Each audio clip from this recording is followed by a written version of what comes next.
Hey, what's up guys? It's your man 4am again with a new Enshrouded guide to get you more than ready for the new Souls of the Frozen Frontier update. I've been exploring these tricky mountains for over a week now, and I wanted to share the biggest things you need to progress quick and dominate the winter. Today, I have an insane chest farm prepared for you, accessible from the very start of this biome, to get amazing legendaries early, including frost resistance rings. We're gonna check out my hands-down favorite locations to farm coal, amethyst, obsidian, and even the precious silver. And the cherry of the pie, a legendary sword location with an insane stat boost to master the mountains. So let's get down to business. The new Mountains update is packed with new content, and there hasn't been a better time to rediscover Enshrouded with friends on a server. I've been using G-Portal for years now to host my community servers for not only Enshrouded, but also Valheim, Minecraft Don't Starve, Rust, and plenty more games. You can have your own server fired up and ready in just a matter of minutes for a competitive price. Be sure to use my official partner link in the description down below if you want to have a nice discount during checkout. On top of that, you will support the channel while you're at it, already very much appreciated. Alright, so let's start off with that insane legendary chest farm, which can be found at the beginning of the Albaneve Summits. So after you've made your way out of the Vuka cave, the very beginning which leads you to the Albaneve Summits region, you want to open up your map, and this is, well, where you'll be able to find Wigmouth Goat Farm and Wigmouth. Pick up a checkpoint right here, as right now we're gonna make a little trip into the Shroud. All you have to do right now is search for that watchtower, which you can find in the very center of the Shroud. It's guarded by a dragon, but let's first check out the entrance. So right here we want to make our way to the top. At a certain point you will find one of those frosty dragons, exactly right here. Right now it's gone because I've already placed my flame shrine right there. Now, if you make your way to the top, use a double jump, this is where you can find one of those sweet legendary chests. It's already looted because I've been to this one earlier, and well, this is where I decided to place a flame shrine. If I take out my hammer, check out where the buildable area ends. You first want to place a flame shrine inside the house itself. By the way, if you go upstairs, this is also where you can find a map, but this is where you will have another checkpoint. So if you're afraid of dying, you can always pick this one up and start building that checkpoint.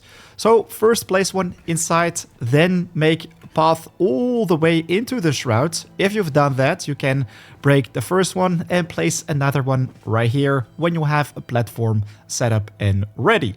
Right now, all we have to do is relock, and we can simply run to the chest with a little double jump, jump over the barrier, and bam! Look at that, we get our hands on a level 28 legendary mythic wand. You can basically rinse and repeat this process to get your hands on as much loot as you like. As you can see right here, I've been doing this for a couple minutes and found a nice amount of legendaries. The Frost Smasher, Battering Ram Hammer 2 times, the Rune Master Sword, the Staff of Taurus, and also the Mythic Wand just now. But also a whole lot of the Rings of Frost, all with +2 Frost Resist and plenty of purples. I've never seen something drop lower than epic quality. Also managed to find the Avalanche starter right here with a very nice critical hit damage, stamina regen, and 5% life leech on hit. On multiplayer, it's gonna be slightly more difficult to open up this chest. Wow, we found a devilish bow this time. But yes, you're gonna have to wait for the cooldown of the chest or restart your server if you want the loot to respawn. Anyways, right now, I also want to show you an insane location where you can start farming for silver, which is called the Forge of Obsidian. If we zoom out, it can be found southeast of the Howling Peak. I also decided to place a flame shrine right here because it makes farming this location so much easier. But what you want to do is simply walk to the west. Right now, we are entering the forge itself. And we can jump down right here, and this is where you'll be able to find silver on 2 different spots. You can take out your pickaxe and start mining the precious resource, which without doubt is one of the most difficult ones to find in the new update. There we go. That's already 2 silver ore. From my experience, you can pick up 4 every single time you relock. And of course, be careful for the bad guys right here. But there is a second place where you can pick up even more silver. A total of 4, sometimes slightly more. And look at that, we just unlocked some more recipes, but this is also where you can repair your equipment. So if your pickaxe happens to break or your weapons, you can always do that. Right here, you will also find a scavenger tyrant, which you can basically farm for some precious resources as well. She has a flame whip, so be extremely cautious about approaching her. Anyways, this one drops hardened leather, obsidian, furs, and also the bellows, which you can use to make the more powerful furnace, while right here you will also have access to a ton of iron, which you can mine all over the place. I mean, if we turn around, check this place out, we've got another guard, even coal in this zone, which is also required to make the new steel and silver bars. Even more iron right here. So I'd say an essential place you want to check out as quick as possible. You're gonna need some frost resistance for this though. If you want to get your hands on both obsidian and amethyst, I think this place is amazing. Check it out, these do take a little bit more time to mine, just like the silver, but this is where you can get your hands on obsidian. If I open up my inventory, this is what it looks like. So easy mode if you want to get your hands on this resource, while amethyst can also be found right here at the very entrance of the mine. If you break this shiny type of ore, well, this is where you can get them. These can usually be found, wow, instantly snow, on the sides of mountains. I mean, you want to search for these crystals popping out of them. They can be found pretty much everywhere in the New Summits region, but you're gonna have to keep your eyes open. Man, the snow though, I really love this. But yeah, like I said, an epic place to get your hands on all the precious resources: silver, iron, coal, amethyst, and obsidian. But let's get back to the base. So right now we should be able to find the blacksmith somewhere. There he is, currently sleeping. Now we can pick up the Forge of the Summits and Blast Furnace. Anyways, we're gonna need 30 sand, 20 bricks, 1 bellows, lumps of clay, and also these 10 iron bars. Voila! Right now we can start processing those steel bars, for which you're gonna need iron ore and coal. Let me browse through the recipes for a second, because right here we also have silver bars, but for both we're gonna need that coal. I was able to locate an amazing coal farm already, which can be found very close to the Albaneve Summits tower. So this is the one you want to check out, the fast travel in a new biome.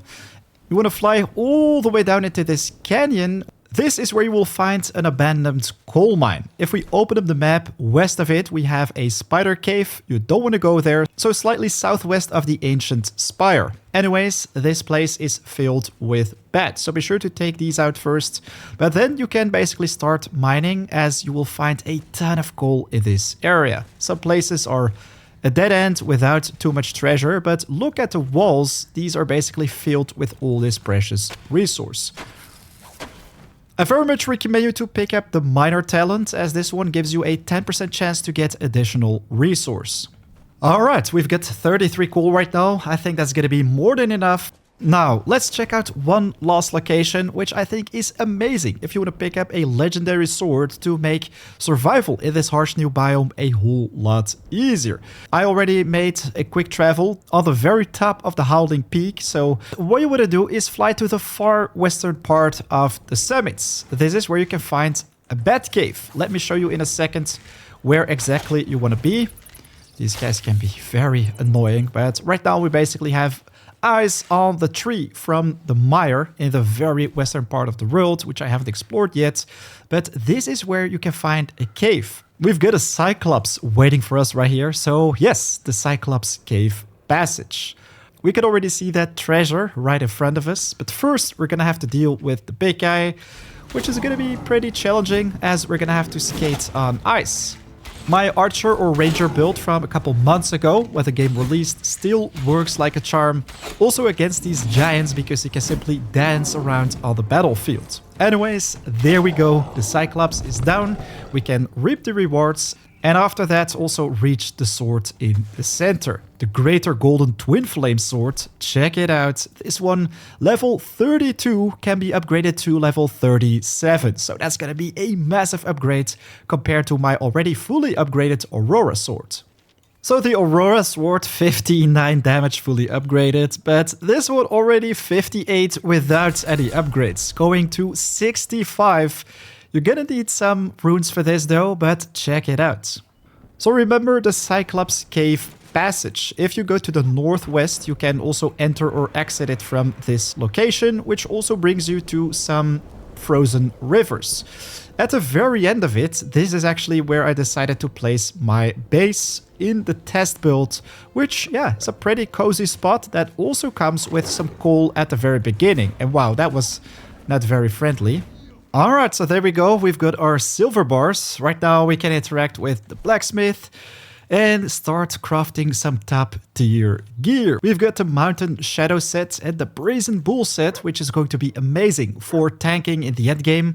But yeah, Atalan the Huntress will provide you with plenty more blueprints for many different types of gear. For the spellcasters out there, check out the Alchemist, as this one will give you access to the Perfrost Mentor set and also the Healcaster set. So there you have it, everything you need to know to be more than ready for the new Albaneve Summits region. Start farming amazing legendary weapons from the very moment you enter the new zone, and of course also get those precious resources, amethyst, obsidian, coal and silver. While in my opinion, that sword is a must-have as well. Ladies and gentlemen, a big thanks for watching. Be sure to hit that like button if you enjoyed the content. You have no idea how much you help out the channel with it. And of course, share your thoughts, questions or video suggestions in the comments down below. And guys, don't forget to check out G-Portal if you want to have a sweet discount on your next server. Use my link in the description down below. Right now though, it's 4 AM out. I want to wish you an amazing day. I'll check you in the next video or live stream.